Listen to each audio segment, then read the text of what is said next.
What is going on, Raiders? Soda Dragon here. Welcome and hope you guys are doing well. So today I got such a cool team for you. One team that can beat all stage 20 dungeons. Now I'm talking about artifact dungeons, not the Iron Twins, but all stage 20 dungeons, and you don't even need to change the skill instructions. One team, one set of skill instructions can beat them all. Now for those of you who don't know, if you're running a tournament or event, stage 20 is actually the best place to farm to get the most points possible per energy spent. So obviously if you're fusing for Marinix and you have those tournaments and events up, you want to be running those stage 20 dungeons. Another thing is stage 20 dungeons and below tend to be a lot faster than your stage 21 and up dungeons. Why? Because enemy max HP skills are not capped. That's the huge thing, so you can do a ton of damage in a very short amount of time with those enemy max HP champs for stage 20 and below. So another really cool thing about this team I'm going to show you is that it clears those dungeons really fast. So we're looking at about 30 to 40 seconds per dungeon, except for the Ice Golem. Now that one takes a little bit longer, maybe a little bit over a minute, but still that's pretty good once again for one team with one set of skill instructions. So guys, here is your team. Check it out. Now, the first thing I want to say is no one has to be empowered on this team. So don't worry about that. That is absolutely 100% not a requirement, all right? So no comments about that. You don't need any empowerment whatsoever. I mean, especially for your stage 20 dungeons. No, you don't need any. So as far as Ghostborn here, he can be replaced with Lydia. It's a one-to-one replacement. And Lydia is actually superior in certain respects. Now, what does Ghostborn bring to the table? Decreased defense that is irresistible. So you cannot be 3%ed. So he brings a certain consistency. Well, what does Lydia bring? Lydia brings the ability to use the same team for Ice Golem. So for Ghostborn here, he really can't do Ice Golem if you want to use him for that. Or at least he doesn't do it well. He doesn't do it consistently. But if you want to use this same team for all 4 dungeons, including Ice Golem, then you want to use a Lydia. Now, Ghostborn here does have faster animations, and Lydia's is a little bit longer. So your run times are going to be a little bit longer with Lydia, but she is a direct replacement for Ghostborn here. So once again, don't worry if you don't have Ghostborn, you can substitute in a Lydia. Now, some of you guys might be asking, well, what about Kymar here? Can I substitute him in for somebody like a Renegade? Yes, you can, but you won't be able to do Ice Golem most likely. So that's going to be the thing in substituting in your Kymar for a Renegade. You'll be able to do the other 3 dungeons, should be no issue, but as far as Ice Golem, no, you won't be able to do it when you substitute Renegade in for Kymar. So guys, let's go through all 4 dungeons using this team. So I'll show you how it performs, and then I'm going to go through everyone's gear stats and masteries at the end. So this run should take about 30 seconds. Give or take a few seconds.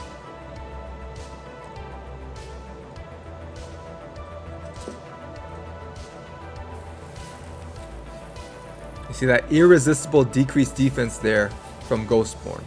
Really nice for very reliable runs.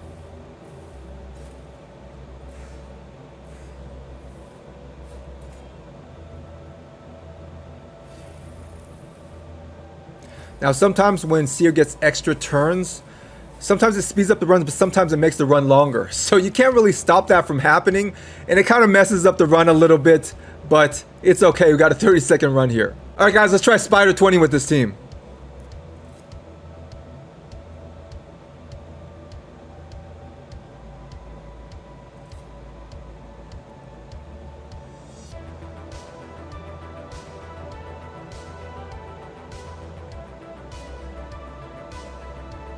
Should be very similar times.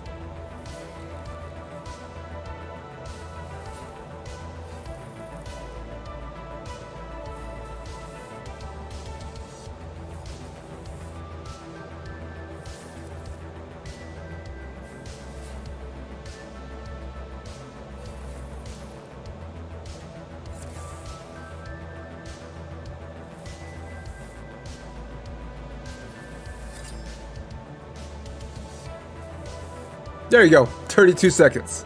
All right, guys, for Dragon 20, it's probably better to use Lydia here because of the affinity. So Ghostborn would be a bad affinity here for the Dragon, but you can still use him.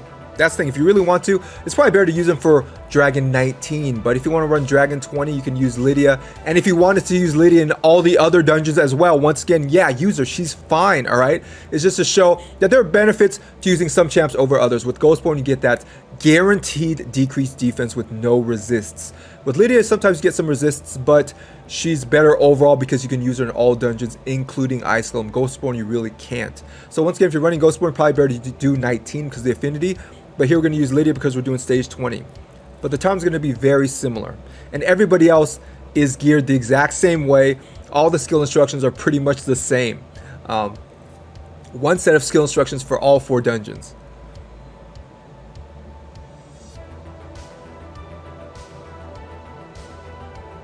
So Ghostborn can work here for stage 20, but you have the chance of some weak hits, unfortunately.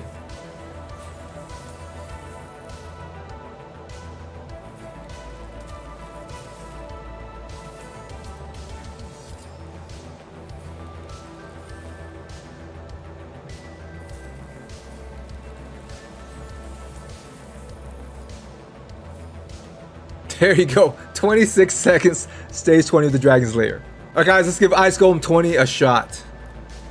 Let's see this team work.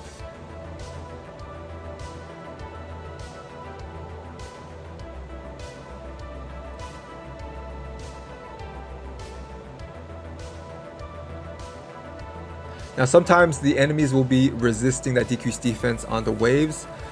With Lydia, that's unfortunate, but you can still get through the waves pretty quick even if that happens. It makes you appreciate Ghostborn, that irresistible AoE decreased defense. This time we're good to go.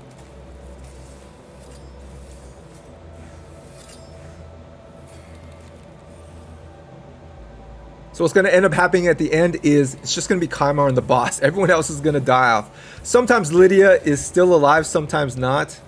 But that's pretty much the way it's going to go. So it's going to be Kymar's A1 poisons that take down the boss at the very end.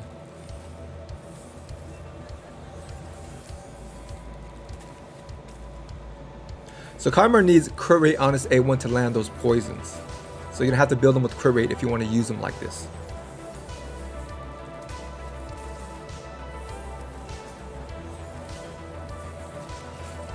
Yeah, we're just taking a ton of turns because of Lydia, that increased speed. Plus we have some masteries on Kymar to help him just be really fast. So just landing those poisons. He keeps on going with that A1, getting that crit and getting those poisons. Plus he's a strong affinity against the boss, so the boss is always weak hitting against him.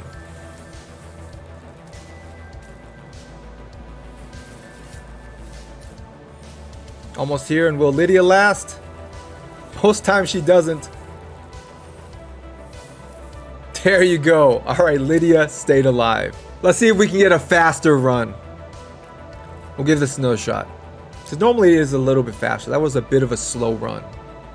So the thing that can mess it up is Seer getting too many extra turns off that A1 and proccing the Karma Burn too much.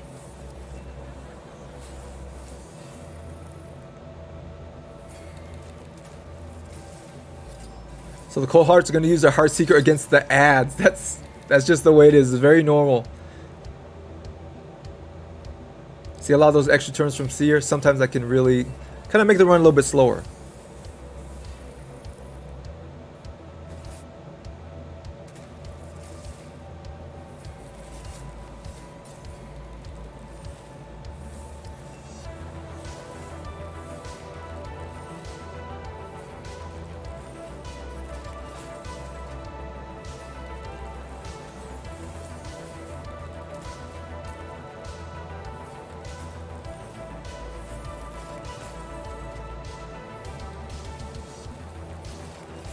One versus one.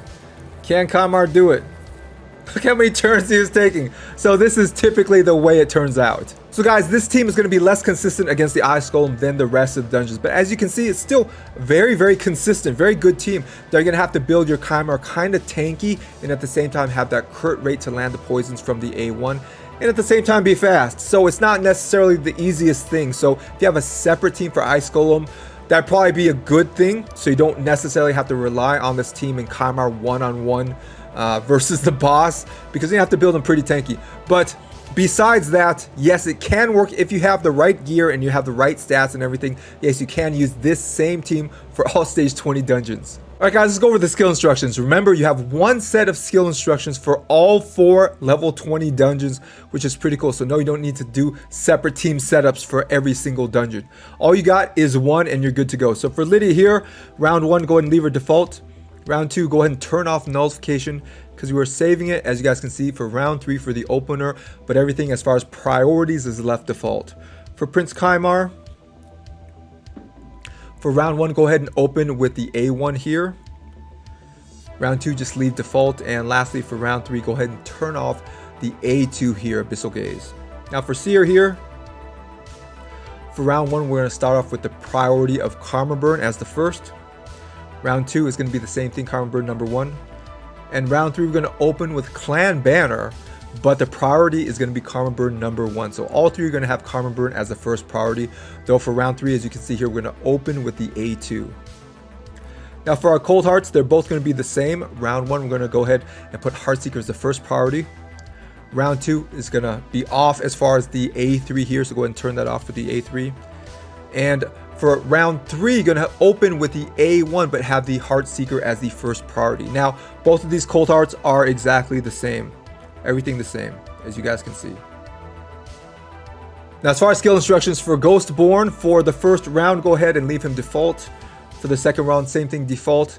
And for the last round, you're going to go ahead and open with the A2, but then turn it off, as you guys can see. So last round, round 3, open with the A2, but then turn it off. Alright guys, on to everyone's gear stats and masteries. So once again guys, no one has to be empowered here. You're going to see me use empowered champs every now and then. Just helps you get to certain stats a little bit easier, but no one has to be empowered. It's not a requirement. So whenever you see an empowerment, it's not like, oh, I can't do it because I don't have that champ empowered. If you have that champ, you can probably do it. So as far as Kymar, what gear do I have him in? I have him in 2 perception sets and a speed set. On to his total stats. So I have his HP at 60,000. I have the attack at 2,800. I have the defense at 3,000. I have the speed at 309. I have the crit rate 89%, crit damage 111%, resist 283, and accuracy 700. Now guys, this is my arena build, so you don't need a lot of the stats this high. So for example, accuracy, you don't need it this high. You only need a little bit over 200 accuracy. That's pretty much it. Now as far as the resist, yeah, you can have it up a little bit. It helps you against the Ice Golem, but if you don't plan to use this team against the Ice Golem, then don't worry about resistance.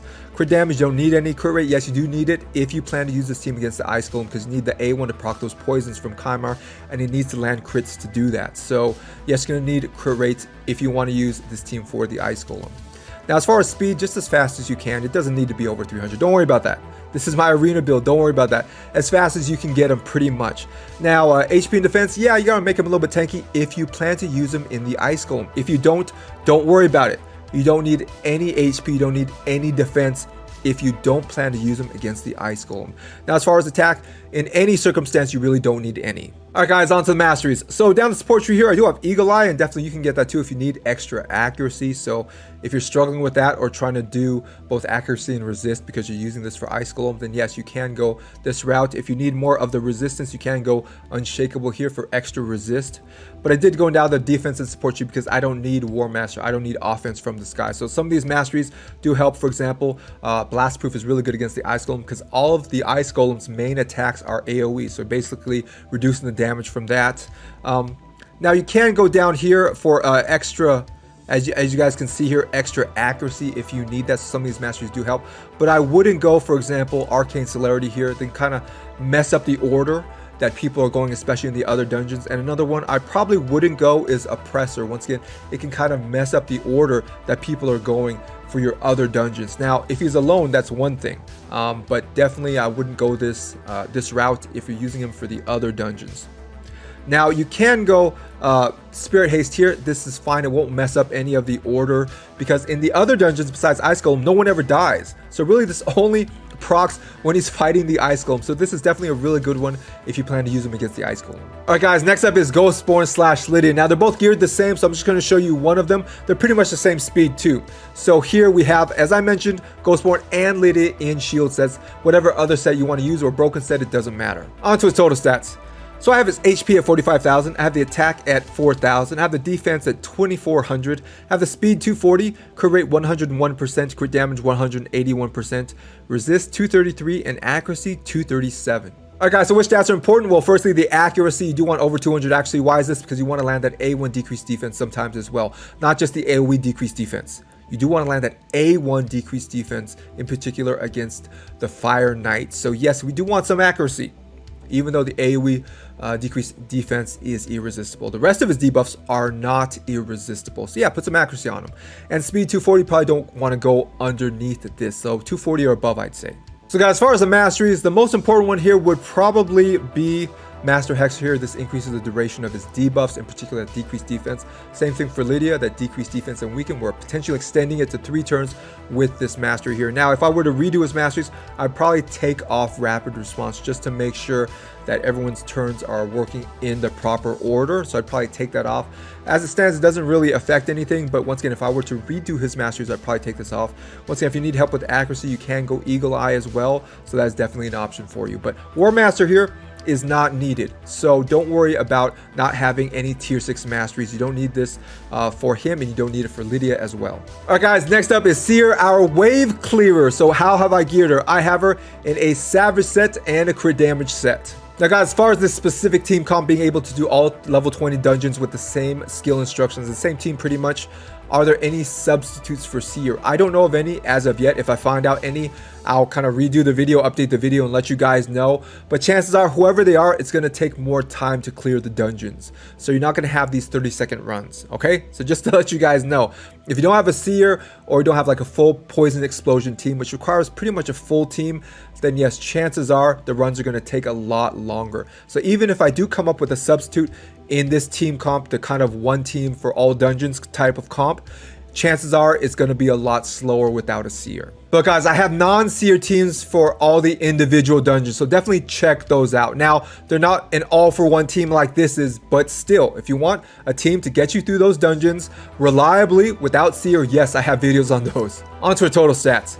So I have her HP at 46,000, I have the attack at 2,600, I have the defense at 1,500, speed 217, crit rate 98%, crit damage 257%, resist 161, and accuracy 303. So what stats are important here? Well, firstly, the accuracy stat is very important for stripping the buffs off the enemy team and getting the big damage off that karma burn. If you can't strip those buffs, you won't get as much damage from the karma burn.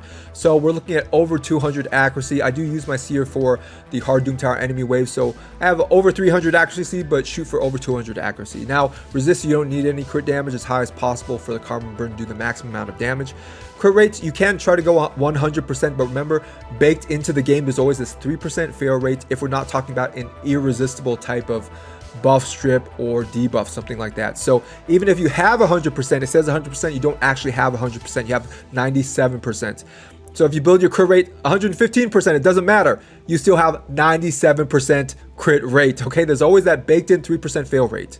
Now, as far as speed, don't go any slower than this, 217. HP defense, you don't need it because she's not really going to be taking any hits. And against the Ice Golem, you expect her to die. It's okay, so you don't really need that.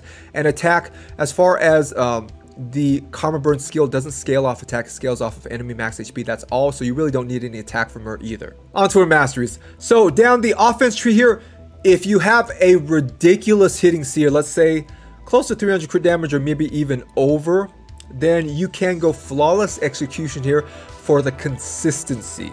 So once again, if you have a really hard hitting Seer, go Flawless Execution for the consistency of getting through those enemy waves. Now, if your Seer is under 300 crit damage, doesn't hit as hard, you can go here like I have with Helm Smasher. This helps up the damage. So if you really need a damage boost, you can go Helm Smasher, though sometimes this doesn't proc, and you're not going to completely clear that enemy wave. You might have an enemy left that the rest of your team needs to clear, which is fine. Might add a few more seconds to the run. But if you need that damage, you need that damage, right? So really, if your Seer is kind of like under 300 crit damage, doesn't hit as hard, go Helm Smasher. If your Seer is like 300 plus crit damage, a really hard hitting Seer, for the consistency, I'd recommend going Flawless Execution. Alright guys, on to the Cold Hearts, and we're going to start with the faster Cold Hearts. So how have I geared her? I have her in 2 broken sets and a crit damage set. On to her total stats.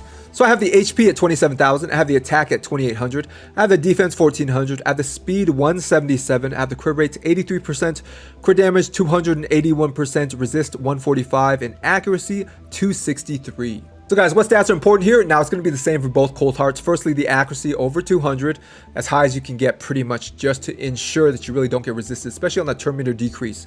Now for the resist, you don't need it. Crit damage as high as possible. Crit rate, you only need 70% crit rate because her A3 includes a bonus to crit rate, 30%. So you only need 70% crit rate because that's why we're using her, right? The A3, the Heartseeker. So speed 177, the other one's a little bit slower, but don't get them any slower than these two that you see here. Faster would be fine. Defense You don't need it. Attack, you can push up the attack if you want because the Heartseeker is partially based on the attack stat, but it's more based on enemy max HP. So if you can't get the attack up too much, don't worry about it. And the HP, we don't need any. On to our masteries. So down the offense tree here, we do have War Master, so we're getting bonus damage based off enemy max HP. But a lot of people do like flawless execution on their Cold Hearts. So the point is just try it and see which one does more damage for your particular build. Either one is fine. Now down the support tree, we do have some of the accuracy increasing masteries here, and we also have Evil Eye for that turn meter reduction on the A1 the first time it hits. We have it on pretty much everybody, so this is really important in particular against that Fire Knight. So definitely get your Evil Eye, I think, on pretty much everybody. Now guys, on both my Cold Hearts, they do have the blessing here, Phantom Touch. Now we're going to do bonus damage here, but this pales in comparison to the amount of damage being done by Heartseeker itself. So in no way, shape, or form are blessings required on your Cold Hearts to make this comp work. You do not need any blessings on anybody to make this comp work. So honestly, just forget you saw it, because the actual Heartseeker itself does so much more damage than the occasional proc of damage that this Phantom Touch does. Alright guys, on to my second slower Cold Heart. So how have I geared her? I have her in 2 crit damage sets and 1 perception set. On to her total stats. So I have her HP at 32,000, I have the attack at 4,600, I have the defense at 1,500, I have the speed 156, crit rate 65%, crit damage 299%, resist 120, and accuracy 277. So guys, as far as which stats are important, they're going to be the same as I mentioned for the previous Cold Heart.